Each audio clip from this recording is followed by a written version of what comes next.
अस्सलाम वालेकुम फ्रेंड्स। बॉलीवुड अदाकारा दिव्या भारती जैसी शायद ही कोई अदाकारा हो जिसने करियर के पहले साल में 12 फिल्में की, सभी ज़बरदस्त हिट हुई, लेकिन दूसरे ही साल मौत को गले लगाकर चली गईं। 25 फरवरी 1974 को पैदा हुई। मौत से चंद घंटों पहले आखिर क्या हुआ? इस रात दिव्या भारती के साथ क्या हुआ? कई सालों तक तहकीकात करने के बाद 1998 में केस बंद कर दिया गया। लेकिन क्या हुआ इस रात? कैसे हुई दिव्या भारती की मौत और चंद घंटों पहले तक क्यों इतनी खुश थी? दिव्या का इंतकाल हुए कई साल गुजर चुके हैं, लेकिन आज भी वो लोगों के दिलों में जिंदा हैं। महज 19 साल की उम्र में घर की बैल्कनी से गिरकर दिव्या की मौत हो गई और वो अपने पीछे कई सवाल छोड़ गई। गोविंदा के साथ आई फिल्म शोला और शबनम के सेट पर ही दिव्या और साजिद की मुलाकात हुई। प्यार हुआ और दिव्या के 18 साल के होते ही दोनों ने शादी कर ली। दिव्या के वालिद ओम प्रकाश इस शादी के सख्त खिलाफ थे, क्योंकि साजिद मुस्लिम थे जबकि दिव्या हिंदू थी।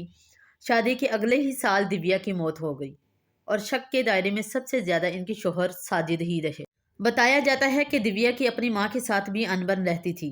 रिश्तों से हार चुकी दिव्या ने मौत को ही आखिरी रास्ता चुना। कई सालों की तहकीकात करने के बावजूद पुलिस नतीजा पर नहीं पहुंच पाई। 1998 में केस बंद कर दिया गया।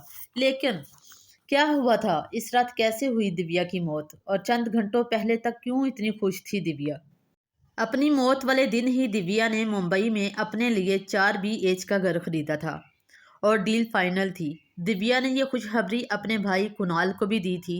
दिव्या इस दिन शूटिंग खत्म करके चेन्नई से वापस मुंबई लौटी थी। इनके पैरों में भी चोट थी। रात के तकरीबन 10 बजे वो मुंबई में वाकया अपने घर पहुंची तो इनकी दोस्त अपने शोहर के साथ इनसे मिलने आई हुई थी। तीनों बातें करने लगे। साथ ही दिव्या की मुलाजमा अमृता भी बातचीत में हिस्सा ले रही थी। किसे पता था कि चंद मिनटों बाद ऐसा हादसा हो जाएगा। रात तकरीबन 11 बज रहे थे। अमृता किचन में कुछ काम करने लग गई और दिव्या की दोस्त अपने शोहर के साथ टीवी देखने लगी।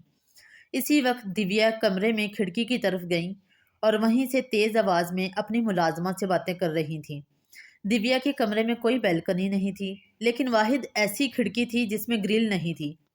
इस खिड़की के नीचे पार्किंग थी जहां अक्सर गाड़ियां खड़ी रहती थी। इस दिन वहां कोई गाड़ी नहीं खड़ी थी। खिड़की पर खड़ी दिव्या मुड़कर सही से खड़े होने की कोशिश कर रही थी। इनका पैर फिसल गया। दिव्या सीधे नीचे जमीन पर जा गिरी और मौका पर ही इनकी मौत हो गई। आज तक ये राज खुल नहीं पाया कि दिव्या भारती की मौत खुदकुशी थी, हादसा था या फिर कत्ल।